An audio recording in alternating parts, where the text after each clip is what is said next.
천국에도 이르기를 바라네. 하나님의 품을 떠나 죄에 빠진 우리를 예수 구원하시려고 보혈 흘려주셨네.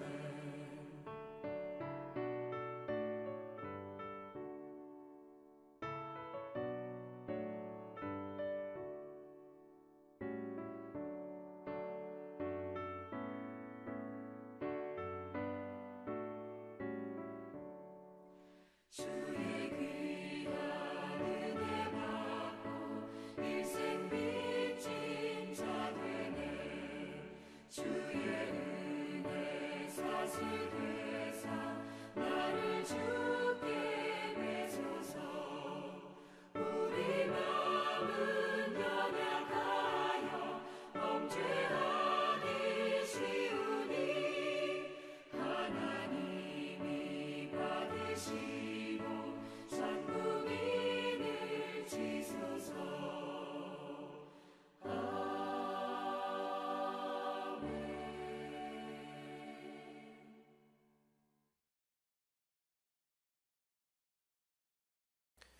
자, 2절 세 번째 줄을 보면 뭐라고 그랬어요? 하나님의 품을 떠나 죄에 빠진 우리를, 하나님의 품을 떠나 죄에 빠진 우리를 구원하시려고 예수께서 보혈 흘려 주셨다. 그야말로 복음의 핵심인데, 자, 하나님의 품을 떠났다. 여기 봐요. 예수를 확실하게 믿기 이전에 모든 사람은 하나님의 품을 떠났다고 그랬는데, 하나님의 은혜, 사랑을 전혀 받을 수 없는, 하나님과 원수가 돼버리고 하나님을 완전히 떠나버리고 마귀에게 속한 자가 돼버렸단 말이야. 그러니까 예수 믿기 이전에 모든 사람들은 하나님의 자녀, 하나님의 백성으로의 그 따뜻한 사랑을 이제 전혀 받을 수 없게 된 거지. 그런 우리들이었다 이건 말이야. 그런데 이제 그 1절 두 번째 줄에 보면 한량없이 자비하심 이런 말이 나오죠. 이런 말이 우선은 뭘 의미하느냐면은 예수 믿기 이전의 사람들 다 마귀의 자식이고 하나님의 그 사랑을 전혀 받지 못하는 버려진 바 된 그런 인간들이었다고. 하나님과 원수가 되고 마귀에게 속한 자가 됐어요. 마귀의 지배를 당하고 마귀가 시키는 대로 하고 그런 참 비참한 존재들이었단 말이야. 그런데 그럼에도 그 참 하나님의 그 측량할 수 없는 그 자비하심, 이게 우리가 우선 뭘 생각해야 되냐면은, 아니 뭐 이미 하나님과 원수가 되고 마귀에게 속한 자가 된 사람인데 그런 사람들에게도요 일반 은총을 내려주신단 말이에요. 또 그 하나님의 그 측량할 수 없는 자비를 어떻게 이해할 수 있느냐.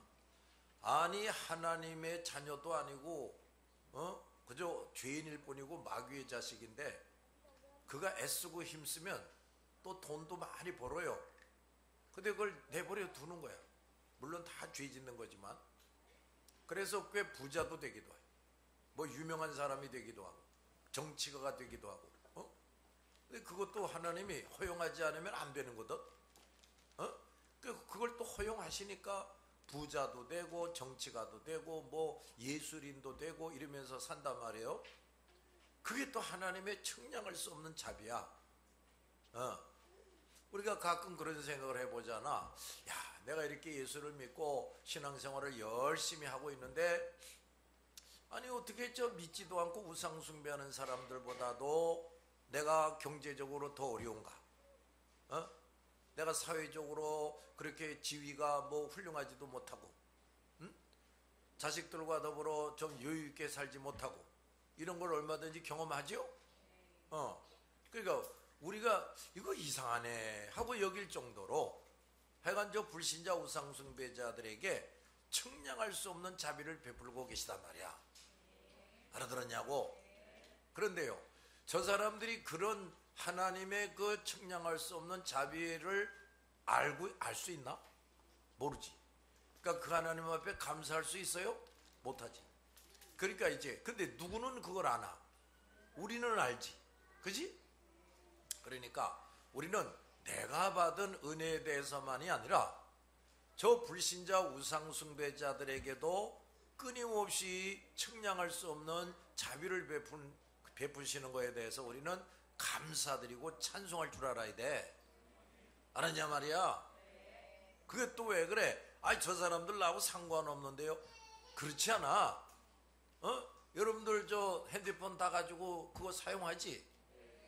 이 핸드폰이 내 손 안에 들어오기까지는 말이야, 물론 이 핸드폰이 내 손 안에 들어올 때까지 믿음의 사람의 손을 거치는 경우도 있겠지만 사실은 거의 대부분은 믿지도 않는 사람들, 심지어 우상숭배하는 사람들이 뭐 연구실에서 개발을 하고, 그 다음에 어느 공장에서 무슨 재료를 가지고 어떻게 만들고, 그 다음에 어디를 또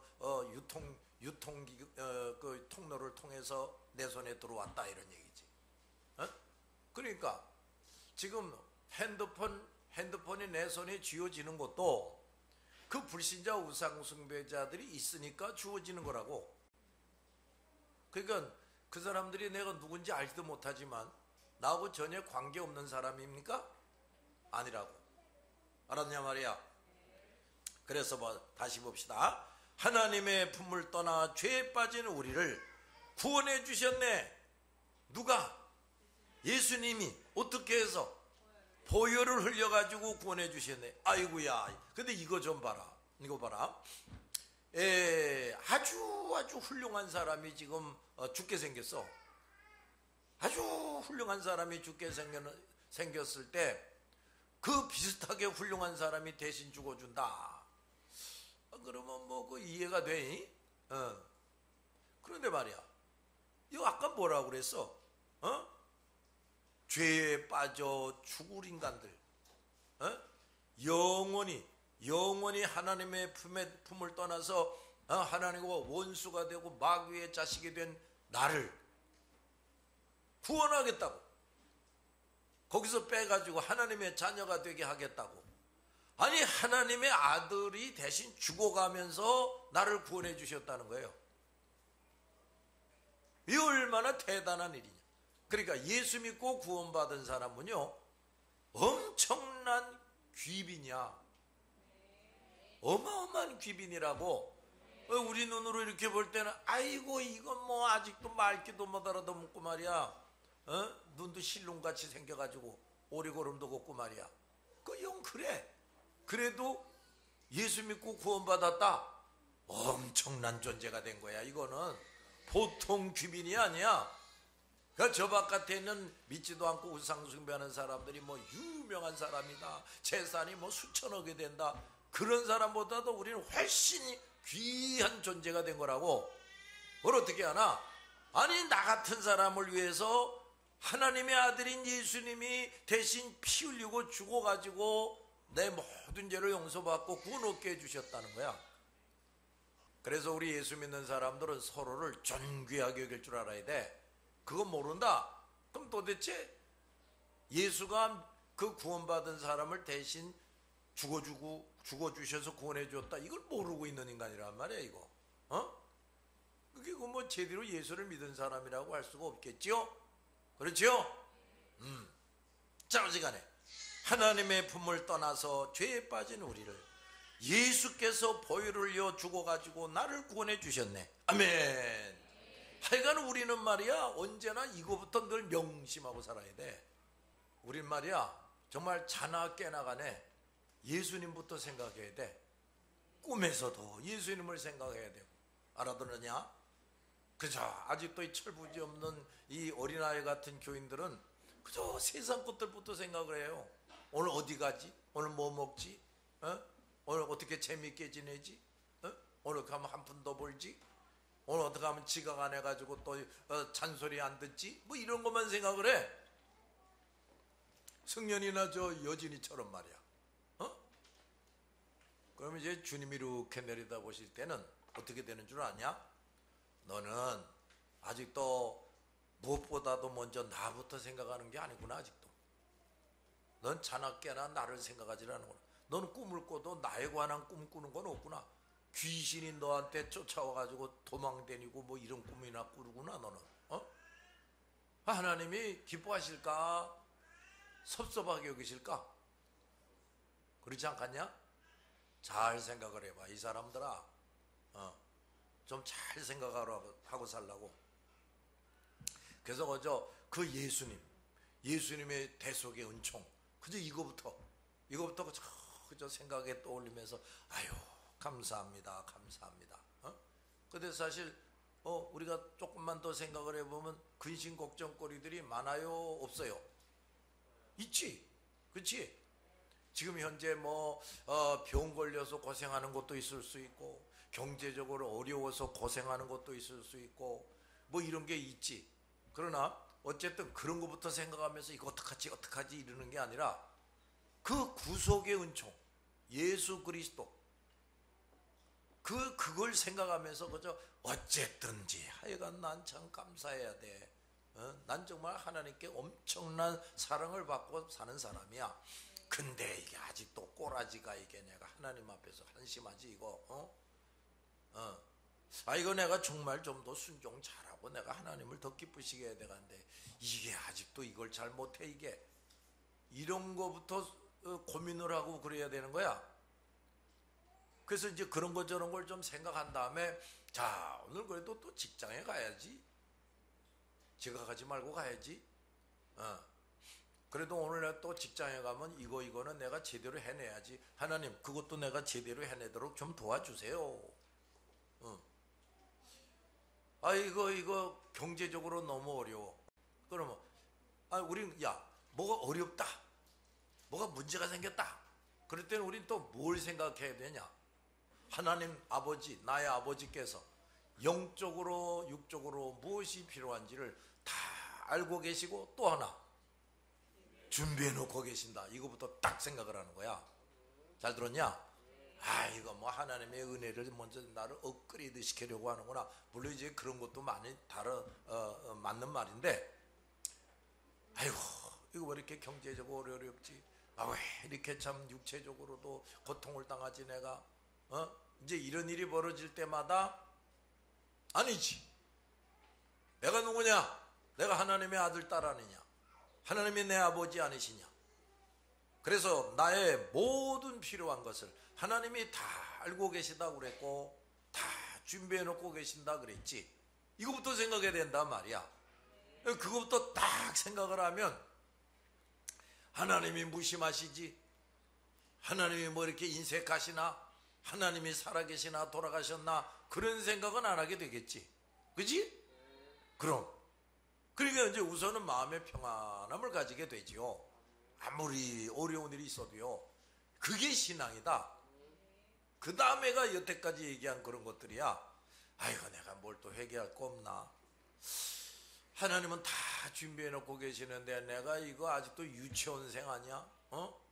지금 나에게 필요한 거는 적어도 중학생 수준 됐을 때 얻는 건데 내가 이거 유치원생인 거 아니야? 이 한심한 놈 이거 내가 좀 업그레이드를 시켜야 되겠구나. 뭐 이런 걸 생각을 하는 거지. 그 다음에 알았지? 그럼 그러니까 그래서 우리 예수님이 너희는 도무지 무엇을 먹을까 마실까 입을까를 염려하지도 말고 또 구하지도 말라. 그게 그 말이야. 왜 염려하지도 말고 구하지도 말라는 거예요? 그게 방금 내가 얘기한 거야. 우리 누가? 아버지께서 나에게 필요한 모든 것을 다 알고 계시고 준비하고 계시다 이 말이야. 그거 준비하고 계시는 거는 그 하나님이 그 인마에 포켓하려고 준비하신 거야? 날 주려고 준비하시는 거야? 나 주려고 준비하시는 거지? 그렇지? 그렇다니까요. 그러니까 우선 그걸 딱 믿는 거야. 그렇지. 근데 이거 내가 원하는 걸 가지면 이놈의 새끼가 이거 가지고 말이야, 입술 새빨갛게 칠하고 엉덩이 흔들면서 나가서 미스터 차를 꼬시려고 그러려니 일어나서 안 주시는 거야. 이거 빡 지워버리고, 정신 차려, 이 나쁜 년아. 그리고 신자답게 처신해. 이렇게 해야 되는 거지. 알았냐 말이야. 하나님이 뭘 좀 주시면 또 지가 잘난 척하고, 자기를 자랑하고, 어떤 사람은 무시하고 이럴 것 같으니까 하나님이 안 주시는 거예요. 그러니까 문제는 언제나 누구한테 있는 거야? 나한테 있는 거지. 그러니까 그 문제를 하나하나 해결하면 나를 위해서 예비하신 것들을 뭐하러 아끼시겠냐고. 누굴 위해서 예비했다고? 나를 위해서. 날 위해서 예비했는데 왜 아끼시겠냐고. 그래요, 안 그래요? 그렇다니까. 그래서 또 우리는 항상 속상해하라, 기뻐하라, 범사에 괴로워해라, 감사하라. 자, 근데 또 보자. 그 다음에 어디를 보느냐 하면 1절 첫 번째 줄을 봐. 뭐가 강림하사 복의 근원이 강림하사 뭐하게 하소서? 찬송하게 하소서. 이거 뭐란 말이야? 그저 우리는 말이야, 그저 찬송하며 살아야 돼. 범사에 어떻게 해야 된다고? 감사하며. 이제 거기에 따르는 게 항상 기뻐하고 범사에 감사, 이게 딱 어울리는 게 노래하는 거지. 그지? 내가 어려서부터 말이야, 항상 기뻐하라, 범사에 감사하라. 근데 중간에 말이야 뭐가 있지? 쉬지 말고 있다. 이거 기록할 때 이거 실수한 것 같아. 올리려면 항상 기뻐하라, 노래 한 곡 부르고 그 다음에 범사에 감사 이러면 싹 이게 연결이 되는데 뭐 쉬지 말고 기도하라가 들어가 있어. 근데 항상 기뻐하는 일과 쉬지 말고 기도하는 일도, 그 기도 열심히 안 하는 사람은 그거 못한다는 얘기야. 알았냐? 사탄이 틈타가지고 엉뚱한 생각, 의심 그런 것에 빠져가지고 그거 못하게 해요. 자, 그런데 이거 봐. 무엇이 강림하사? 자, 이게 복의 근원이 뭘까? 성령을 말하는 거야. 성령이 내게 오셔서 이런 모든 은혜들을 깨닫고 찬송하게 해주세요, 이런 말이야. 잘 들었지? 이거 봐라. 우리가 예수를 믿게 됐다. 그거 어떻게 믿냐? 내가 거듭나지 않으면 못 믿지. 어떻게 거듭나냐? 성령에 의해서 거듭나죠. 그렇죠? 그러니까 내가 축도할 때 이렇게 하잖아. 예수 믿게 하시고 말씀을 지키게 하시며 복음을 전파하게 하시는 성령의 감화 감동이 이제 이렇게 하지. 근데 그 왜 내가 그렇게 하는 줄 아냐? 예수 믿게 하시는 것. 이것처럼 큰 복이 어디냐? 그지? 말씀을 깨달아 알고 지키게 한다. 이건 이렇게 할수록 또 복을 받게 되는 거 아니냐? 그 다음에 우리가 가장 중요하게 할 일이 뭐야?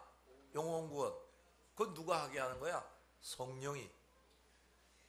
자, 예수가 누군지 확실히 알고 믿게 하고 말씀을 제대로 깨달아서 지키게 하고 가장 중요한 복음 전파를 실행하게 하고, 이걸 누가 하게 하느냐 하면 성령이 하게 하는 거야. 근데 그 성령이 어떻게 하는 거냐? 예수를 확실히 믿어서 그 예수님이 보낸 선물로 그 성령이 내 안에 오셔야 그게 되는 거야. 알아들었냐? 그럼요. 그래서 내가 그런 걸 저런 걸 깨닫고서 그런 표현을 쓰는 거야. 예수 믿게 해주시고 말씀을 깨달아 지키게 하시며 복음을 전파하게 하시는 성령의 감화 감동하심이 영원토록 여기 있는 사람들에게 함께 할지어다. 이제 이렇게 하는 거야. 알았지? 그래서 여기 복의 근원이 누구냐? 성령이라고. 또 예수님이야. 성령이 예수의 영 아니냐? 그 예수의 영인 성령이 내게 오셔야 하나님을 찬송하게 되는 거야. 여태까지 그 모든 은혜를 깨달으면서 말이야. 알았지? 그 다음에 1절 세 번째 줄을 봐요. 천사들의 찬송가를 내게 가르치소서. 자, 여러분, 천사들이 하는 일 중에 여러 가지 일이 있어요. 천사들이 하는 일은 늘 영원히 하나님께 수종두는 일, 또 하나님의 그 이름과 영광을 찬송하는 일, 그 다음에 성도들을 지켜주는 일, 하나님의 명령에 따라서 성도에게 복을 전달하는 일, 또는 벌을 시행하는 일. 또 이 천사들이 말이야, 하나님의 거룩한 뜻에 따라 우주 만물을 운행하고 이런 일을 해요. 알아들었냐? 알아들었냐고? 그러니까 천사들이 하는 일이 어마어마하지. 근데 그 천사가 하는 일 중에 가장 중요한 것 중에 하나가 뭐냐? 영원토록 하나님을 찬양하는 거야. 잘 들었지? 그래서 성경에도 보면 천사들의 찬송 이런 말이 참 많이 나와. 그런데 그 천사들은 죄가 있나 없나? 없지요. 천사들이 어떤 가사를 가지고 하나님을 찬양할까? 그 가사가 완벽하겠지. 그렇지? 또 천사들이 죄 없는 천사들이니까 얼마나 곡조가 아름답겠나? 너희처럼 뚝배기 깨는 소리. 앞에 연습을 벌써 여러 번 했는데 엉뚱한 테너 소리가 나와가지고 아주 엉망진창을 만들고 그런 짓 안 해, 천사들은. 그럼 아주 완벽하게 아름다운 찬송으로 하나님께 영광을 돌리고 있다고 말이야. 그러니까 우리도 정말 하나님이 받으시기 합당한 찬송, 가장 아름답게 하나님이 받으시기 합당하게 부르는 찬송, 이거 할 수 있게 해주세요, 이런 얘기라고. 우리도 이제 예수 믿은 그 시간부터 영원히 천사들과 함께 하나님을 찬송하면서 살아야 돼. 잘 알았지? 그러니까 이 세상에도 찬송을 잘 배워야지. 근데 내가 생각할 땐 그래.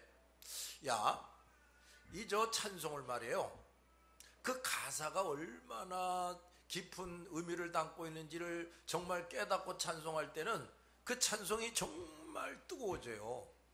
그다음 그 찬송을 내가 또 아름답게 부를 수 있다. 내가 뭐 멜로디를 하든지 알토를 하든지 테너를 하든지 베이스를 하든지, 그 다음에 이제 화성을 좀 이렇게 알아가지고 콩나물대로만 하지 않고 난 나름대로 편곡을 해서 노래를 부를 수도 있어.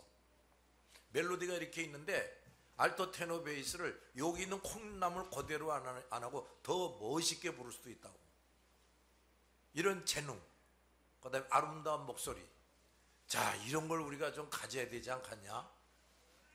우리가 뭐 어디 가서 음악을 연주한다 그럴 때 노래도 못 부르는 사람이 연주한다 그러면 누가 와서 듣냐? 욕하고 가지. 그지? 그런데 귀빈 앞에서 뭘 노래를 부른다? 얼마나 연습을 열심히 하고 불러야 되겠냐? 그렇지? 그런데 가장 귀빈이 누군가? 하나님 아니시냐? 그 하나님께 드리는 찬송을 부르는데 영 인간도 듣기가 거북하게 부르고 앉았다. 그럼 그 어울리지가 않지. 그치? 그렇다고 해서 뚝배기 목소리밖에 안 나는 사람, 음치는 하나님을 찬송할 수 없다, 그런 건 아닌데, 그러나 우리가 기왕이면 말이야 참 아름답게 찬송할 수도 있어야 되지 않겠냐? 알았지? 우리가 이렇게 찬양을 부를 때는 꼭 뭘 생각해야 되느냐면 다른 사람들이 부르는 것과 지금 내가 부르는 것이 조화를 이루어야 된다, 이걸 생각을 해야 돼. 내 소리만 너무 콱 튀어나도 좀 그렇고. 또 이렇게 성가대가 찬양을 부르는데 알토, 테너, 베이스를 부르는데 말이야, 음이 고음으로, 멜로디가 고음으로 나갈 때는 알토, 테너, 베이스도 조금 볼륨을 높여줘야 되는 거야. 멜로디가 지금 고음이 나가는데 알토, 테너, 베이스는 그냥 처음부터 끝까지 밋밋하게 그대로 불러버리면 하모니가 제대로 안 되는 거지. 잘 들었냐? 그럼 그러니까 이제 다른 사람이 부르는 걸 들어가면서 내가 어떻게 하면, 내가 맡은 파트를 어떻게 내가 부르면 더 아름답게 될까, 이런 걸 좀 잘 생각하면서 부를 줄도 알아야 되는 거야. 악기 연주도 마찬가지야. 잘 들었지? 그래서 항상 하나님께 우리가 찬양을 할 때는 다른 사람들의 목소리, 그 다음에 기악과 같이 한다 그러면 너무 기악음이 또 너무 튀어나오면 안 되지. 목소리의 찬양이 너무 죽어버리면 안 되지. 그 다음에 또 반주가 너무 죽어버리면 이것도 또 안 되지. 그래서 말이야, 따라하자. 세심한 귀. 이런 것도 좀 가져야 돼. 그러니까 우리가 평생 하나님을 찬양하다가 천국 가야 되겠는데 좀 세심한 귀를 달라고 기도해야 된다. 잘 들었냐? 그 다음에 좀 음악성을 좀 키워주세요. 나도 화성을 좀 잘 이해할 수 있게 해주세요. 악기 다루는 사람들은 나도 좀 악기를 좀 더 잘 연주할 수 있게 해주세요. 기도하란 말이야. 그냥 연습만 하는 게 아니고. 잘 들었지?